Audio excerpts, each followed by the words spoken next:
Taj Mahal, Taj Mahal.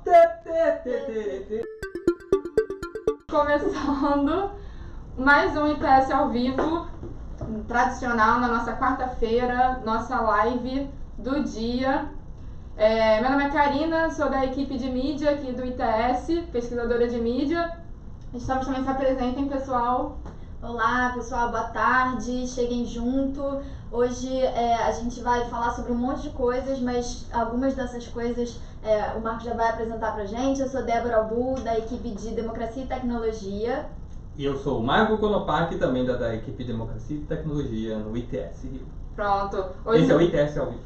ITS ao vivo, nós vamos estar debatendo com vocês hoje sobre um panorama nas últimas eleições para o Parlamento Europeu, eleições europeias e também eleições indianas, debatendo um pouco aí de usos de tecnologia, diferentes apropriações nas eleições, mas enquanto vocês estão chegando ainda, vamos dar aqueles recadinhos tradicionais dos cursos do ITS e das atividades que estão rolando por aqui.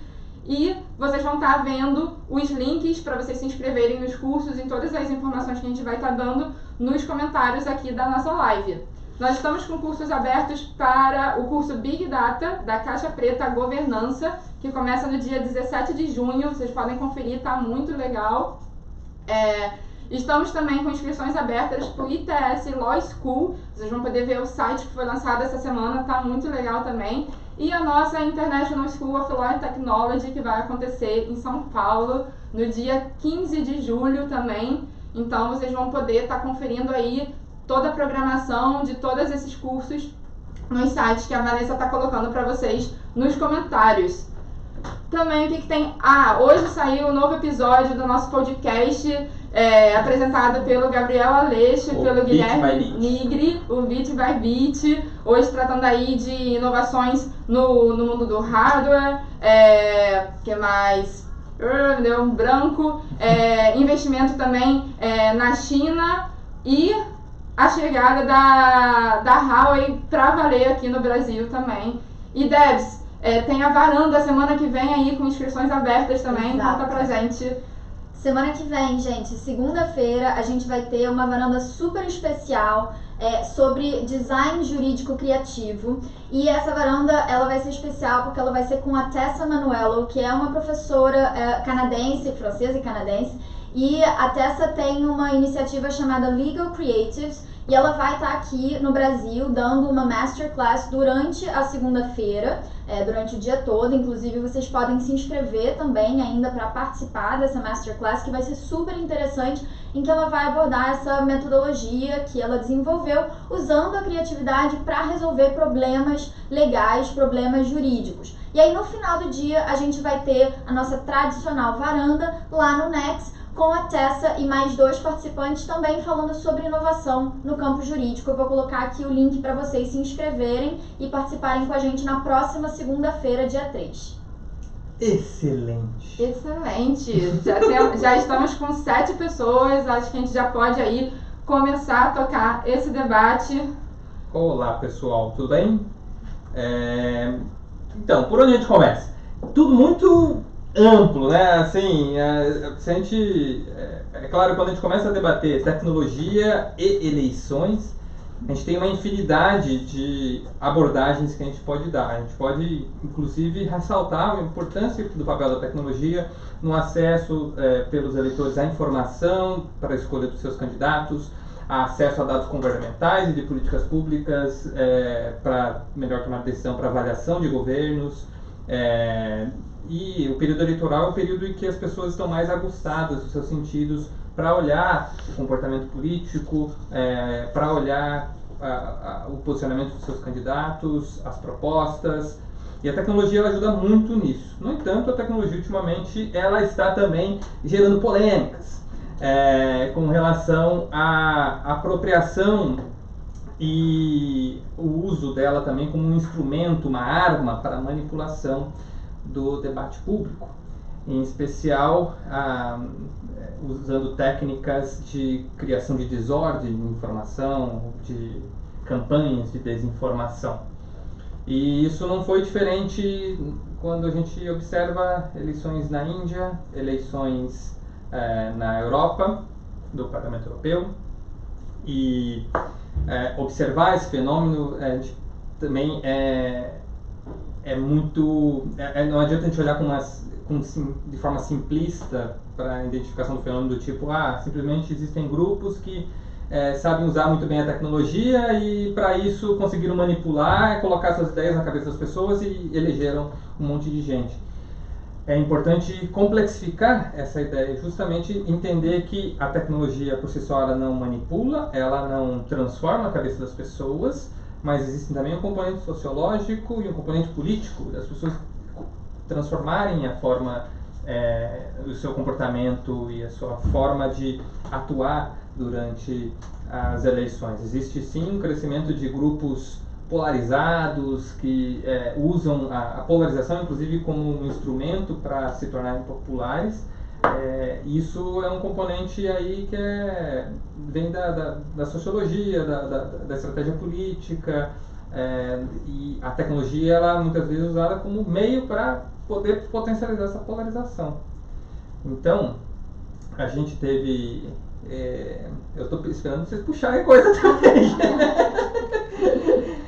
A gente teve eleição agora na Índia e as eleições no Parlamento Europeu. Deixa eu dar uma coisa mais factual então sobre a Índia. Pronto. Na Índia, inclusive a gente teve lá ano passado, em novembro, apresentando a nossa pesquisa sobre o WhatsApp eleições na Universidade de New Delhi. Foi um workshop muito interessante. E lá naquele tempo já se tinha um receio sobre como é que o WhatsApp e a tecnologia vão ser usados durante as eleições da Índia. As eleições da Índia que são as maiores eleições do mundo. A gente está falando de 900 milhões de eleitores aptos. Exatamente. E esse ano, inclusive, foi o maior turnout, né? A maior quantidade de pessoas aparecendo para votar, né? Foram mais ou menos 600 milhões de eleitores. 3 vezes o número de eleitores aptos a votar aqui no Brasil. Muita gente. A eleição é tão grande que ela dura 3 meses, praticamente. 7 fases de eleição, né?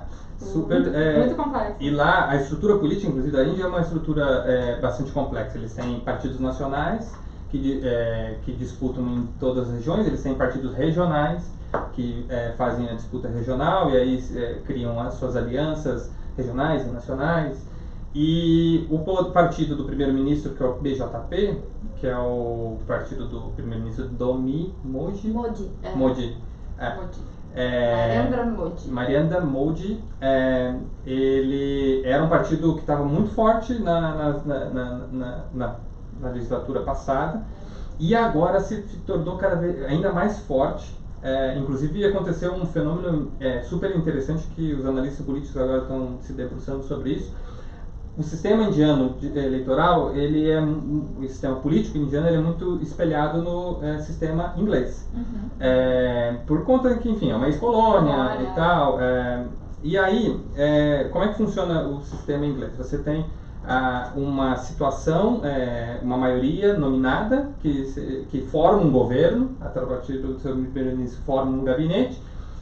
E o partido, o segundo partido mais bem posicionado, com o maior número de cadeiras, ele se constitui como uma oposição oficial. Inclusive, se espelhado no sistema inglês, ele inclusive forma o que eles chamam de shadow cabinet, que você tem um ministro de relações exteriores, você vai ter um ministro de relações exteriores também da oposição, que seria a versão do contraponto disso. Só que para formar um gabinete de oposição você precisa no mínimo 10% das cadeiras. E o Congresso Nacional Indiano, que é o partido que é inclusive do histórico Mahatma Gandhi, agora o Rahul Gandhi, que é o neto do Gandhi, do Mahatma, que é líder do Congresso Nacional Indiano, que é o segundo partido mais forte, ele não atingiu, chegou a 10% das cadeiras. Então eles não, oficialmente, não sei como eles vão resolver isso, não tem uma oposição formada.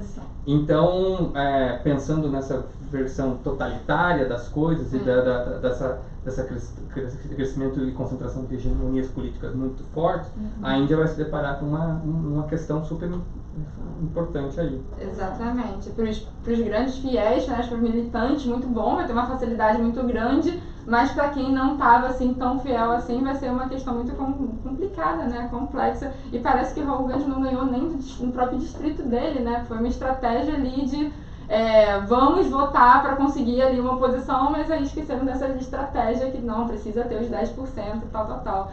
E aí, pensando aí na nossa questão, né, de tecnologia, estava vendo uma entrevista que teve na Times of India com um estrategista digital deles falando que o grande lance não é apenas a apropriação do WhatsApp, né? O grande lance para eles foi uma raspagem de dados.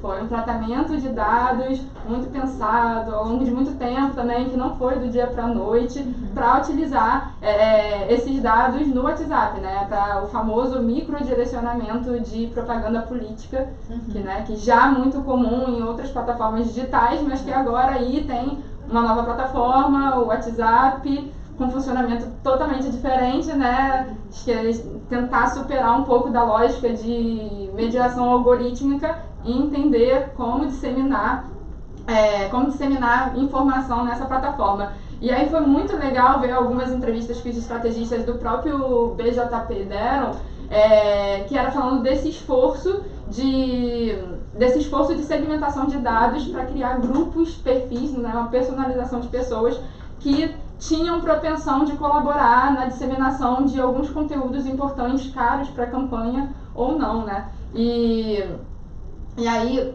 esse rastreamento de dados, Marco, né, que louco, porque lá é muito complexo, muito diferente da gente, então com apenas o nome deles, você consegue ter informações só sobre gênero, sobre casta, sobre religião, e aí se você tem o endereço, e parece que teve até solicitação lá na Índia, principalmente o único partido que fez a solicitação foi o BJP, de dados de conta de luz, de benefício do governo e tal, para conseguir fazer uma estratificação por classe também, né? Ou seja, um pensamento cada vez maior, uma preocupação cada vez maior em entregar um conteúdo para o eleitor que tem a ver com ele, para que ele possa de fato se engajar, né? Porque... e aí pensando um pouco também nesse paralelo das eleições do Brasil, né, o que muita gente ficou pensando de, nossa, difusão, viralização de conteúdo no WhatsApp, né? Como isso depende das pessoas. Como isso depende de você conseguir, para além de disseminar uma quantidade de informação grande, você conseguir disseminar uma quantidade de informação relevante para aquele público, né? Tem um fator humano aí muito importante, né? Sim. Então que não necessariamente a gente vai ver, além do uso sim de contas automatizadas para fazerem isso, mas a gente vê uma soma talvez de estratégias que foram usadas durante a campanha americana, né, de micro-targeting, especificamente usando o Facebook, onde a gente poderia trazer elementos, enfim, trazer o elemento da seleção algorítmica. Agora que a gente vai fazer isso no WhatsApp, não dá para fazer isso só usando, né, contas automatizadas, robôs, etc. A gente precisa trazer o fator humano também. Sim. Né? De pensar uma estratégia. E é interessante a gente pensar, toda essa ideia de micro-targeting, de micro-direcionamento de campanhas e tal, foi uma coisa que, basicamente, talvez não criada pelo Facebook, mas que se tornou muito explorada pelo Facebook e se tornou uma oportunidade de massificação, né, se a gente pode dizer assim, Sim. do microdirecionamento. E aí, enfim, o Facebook começou a fazer muito dinheiro com isso, campanhas eleitorais se beneficiaram disso, na medida que a gente tem o fenômeno Cambridge Analytica no Brexit e nas eleições do Trump. Mas quando a gente vê essa migração um pouco de alguns grupos mudando sua estratégia de plataformas como Facebook e Twitter para o WhatsApp, essa galera, ela não se aproveitou de um produto oferecido pelo WhatsApp para microdirecionamento. Eles meio que hackearam o modelo, a lógica, sim, e fizeram na raça. Fizeram ali uma gambiarra, que é realmente uma gambiarra. Eles se usam de técnicas de engenharia reversa no WhatsApp para poder conseguir monitorar grupos, auditar comportamento de usuários. E a gente percebeu isso dentro da campanha no Brasil. A gente não teve uma matéria da The Intercept que mostrou, inclusive, o uso de uma ferramentinha que fazia isso. Mas a gente não conseguiu chegar muito a fundo e a gente não acredita que isso foi também uma estratégia ou uma técnica muito explorada na eleição brasileira. Mas quando a gente olha para a Índia, eles realmente conseguiram criar uma máquina de micro-targeting usando o WhatsApp, o que é realmente impressionante. Sim. E como você falou, requerendo dados que em tese qualquer partido poderia requerer. Sim, só que mas só eles fizeram a solicitação, né? E é legal, inclusive, tipo, é um dado público, todos nós podemos ter acesso, de fato, todos podem ter acesso. A questão é que, né, a utilidade que ele vai fazer desses dados públicos, né? E aí é interessante que tem alguns exemplos de, olha, alguns conteúdos para as mulheres, e isso, assim, eu vou colocar para vocês também nos comentários, um grupo de pesquisa do qual eu faço parte, da UERJ, Tecnologias de Comunicação e Política. A gente conseguiu também fomentar um pouco essa hipótese aqui no Brasil, porque, por exemplo, o fluxo de informação em determinados grupos tinha uma propensão maior de disseminação na nossa rede, era uma rede mais ou menos 100 grupos do que outros grupos. Por exemplo, a gente vinha algumas notícias falsas, como o kit gay. A gente via ali que essa circulação dessa notícia falsa, ela tinha uma propensão mais em grupos religiosos, em grupos voltados para gênero, grupos de mulheres, do que em outros grupos. Então, já havia ali uma estratégia mais, né, a gente não tem como falar que é uma máquina, que é uma máquina da Índia, até porque eles divulgam que no ano anterior, né, 2018, eles tinham cerca de 25 mil grupos, o BJP. É muita gente. Muita gente. 25 E em escala indiana é muito mais gente. 25 mil grupos que multiplicaram por 10 durante as eleições. Com certeza. Não, isso já tem, outros analistas já trouxeram isso, que foi, na verdade, eles já tinham isso, e aí lembram muito a situação aqui no Brasil, né? Porque a campanha do presidente eleito, e agora presidente Jair Bolsonaro, desde 2013 eles vêm alimentando uma estratégia usando esse tipo de ferramenta. Sim, então, não, com certeza. E essa pesquisa que eu vou compartilhar com vocês também, ela começa em maio, a partir de 2 grupos, e aí ao final da campanha ela se torna 90. Então a gente já vê ali alguma similaridade nessa questão de aumento exponencial dos grupos a partir de pequenos grupos, né? E aí até pensando na questão do usuário, Marco, lá são 230 milhões de usuários no WhatsApp. Aqui a gente tem 120 milhões de usuários, ou seja, muita gente. É o maior mercado do WhatsApp no mundo, é a Índia. É a Índia, né? Exato. Mas esse tipo de disseminação de notícia, ela tem, como a gente estava falando no começo, um componente psicológico, social, na forma que as pessoas lidam com a notícia, né? Exato. Porque é muito diferente, a gente estava falando um pouco sobre isso antes, gente, que quando a gente fala, por exemplo, sobre alfabetização midiática, né, ou, enfim, as pessoas usam traduções, nenhuma delas é exatamente ideal para media literacy, né, mas a alfabetização midiática, se a gente tem uma grande parcela dessa população que acessa esse tipo de serviço e não sabe usar, né, e não tem uma visão crítica sobre aquele conteúdo que estão consumindo dentro desse tipo de plataforma, como é que essas pessoas vão passar para frente ou não passar para frente, né? Então, eu estava até lendo uma outra pesquisa para trazer para vocês, vou até colocar lá, do Nieman Lab, que também faz pesquisas excelentes em relação à desinformação e tal. E aí tem uma anedota um pouco que eles contam em relação a um anúncio que estava dentro do trem dizendo para as pessoas mandarem os dados pessoais delas para uma vaga de emprego. E aí diz que em coisa de um dia a pessoa que, enfim, colocou esse anúncio, era um anúncio falso, recebeu mais de 20 mil candidatos. Porque é isso, assim, como as pessoas não têm noção, talvez, de coisas que muitas vezes são básicas em relação à privacidade, em relação à proteção dos seus dados pessoais, então simplesmente compartilham por não ter aquele conhecimento de como lidar com essas ferramentas da forma mais segura e tal. Então, é muito diferente se a gente pensar, por exemplo, no contexto da Índia em relação ao contexto europeu, né? Se a gente pensar que isso dentro da Europa tem uma outra significação, justamente pela própria composição da população. E pegando um pouco dessa questão de educação digital, né, isso também tem muito a ver com a própria circulação da desinformação nesses espaços, né? Por isso que muitas vezes o conteúdo que é disseminado nessas plataformas, além dele ter ali esse fator de desinformação, ele também tem um pouco do fator de discurso de ódio às vezes, porque mexe com a paixão, mexe com a identificação, e aí inclusive estava vendo algumas fake news que foram disseminadas lá, né, durante as eleições, no caso da eleição indiana. Uma das fake news era falando que a população muçulmana em 15 anos ultrapassaria a população hindu. E isso gerou uma reação muito forte. Então também tem a ver ali o BJP, né, um partido de nacionalismo hindu muito forte, dentro de um contexto indiano super complexo, multinacional, multiétnico, multirreligioso.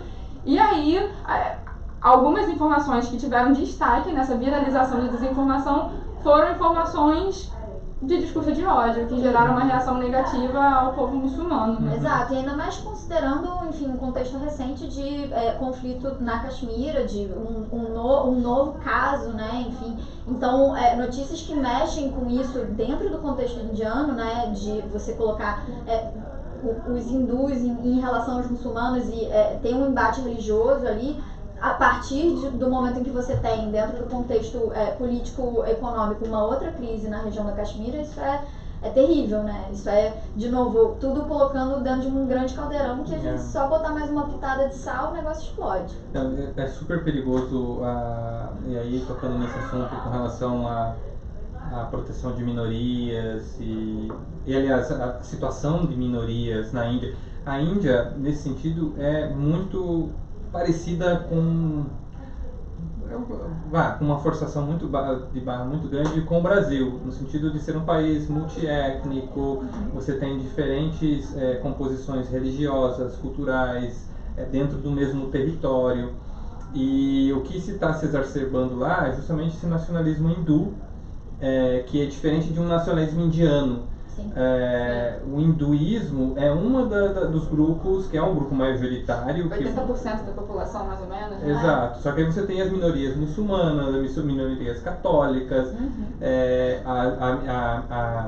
a minoria Punjab, que ou também outra etnia, uma mescla, meio que cristianismo, hinduísmo, que são 2% da população. E aí quando a gente fala de 2% da população, na Índia são milhões.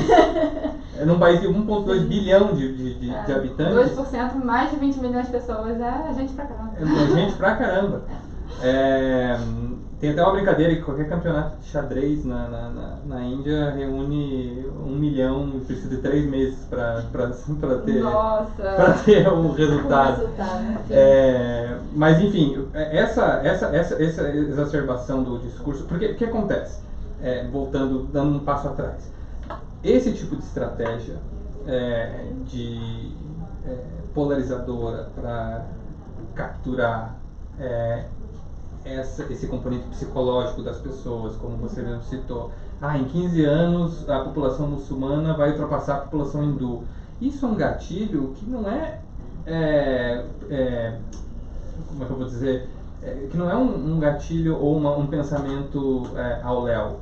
Ele é estrategicamente pensado para estimular setores a reagirem a isso. E principalmente quando a gente pensa na disseminação disso no WhatsApp, né? Para fazer chegar naquele grupo de família, para fazer chegar no grupo de amigo, uma informação que vai entrar na conversa política cotidiana numa eleição e que tem tudo a ver com a eleição de um líder do nacionalismo hindu. Então o que a gente percebe é que esse tipo de estratégia ele é muito eficiente do ponto de vista eleitoral. A gente percebeu? A gente teve uma eleição baseada na maneira no kit gay.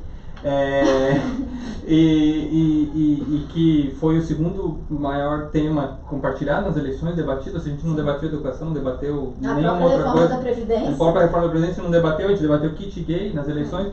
Então, do ponto de vista eleitoral, é extremamente eficiente, não há de se negar. Se criou uma máquina de eleger pessoas com base nesse modelo polarizador.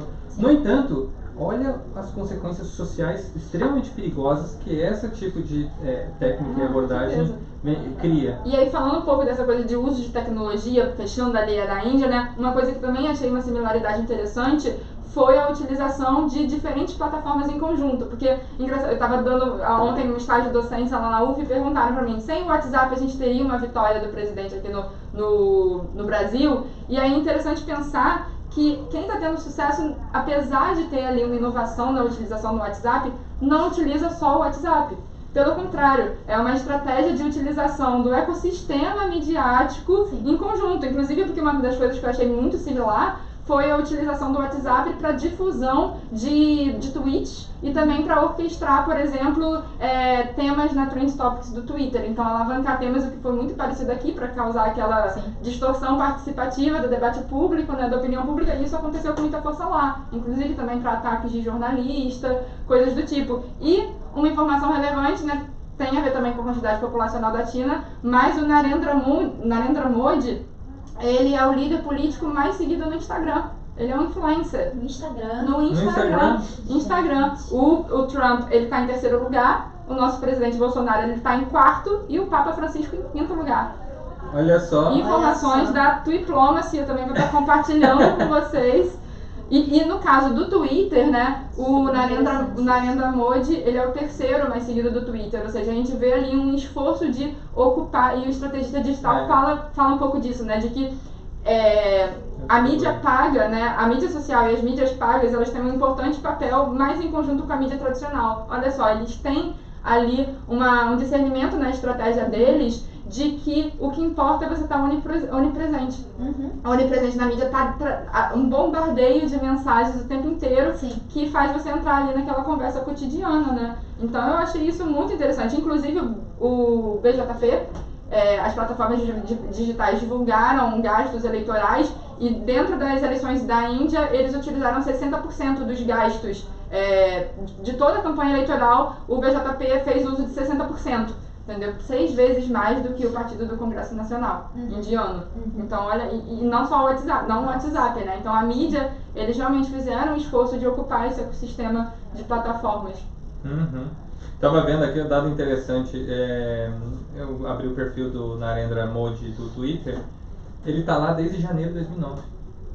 É o mesmo mês que eu entrei no Twitter e que, enfim... E que mais ou menos o Obama entrou no Twitter. Sim, foi o primeiro 2007. presidente, enfim, a entrar. Exatamente, ele entrou em 2007. Ou seja, são pessoas que estão achando que, usando a tecnologia, simplesmente estão vendo na frente, exatamente. Estão vendo na frente, com certeza. Apesar de a gente ter toda essa crítica sobre essa estratégia polarizadora, são pessoas que, enfim, conseguiram construir um modelo para impulsionar campanhas usando esse tipo de ferramenta. Agora, pensando do ponto de vista democrático e pensando que democracias se fazem através também se fortalecem através de eleições justas, com igualdade de condições, é importante agora a gente pensar como é que esse tipo de estratégia a gente consegue tirar esses componentes perigosíssimos que estimulam a violência, a polarização, o discurso de ódio, e ao mesmo tempo adicionar esse componente inovador que de fato consegue alcançar as pessoas, envolver as pessoas no debate. Principalmente entender a lógica dessas máquinas que estão sendo criadas, né? Para que essa informação seja espalhada, para que a gente possa pensar de forma coletiva como isso pode ser apropriado para aprimorar a democracia. Exatamente. Tem até, e aí vou talvez um pouco fazer esse gancho pra gente peguem um avião, gente, vamos da Índia para a Europa agora. Eu estava até vendo um exemplo de uma ferramenta de tecnologia cívica que está sendo criada na França agora, que é um chatbot para conversar com as pessoas sobre eleições e sobre política e tal. E aí, de novo, a gente vai ver talvez esse componente do microdirecionamento agora dentro dos chatbots também.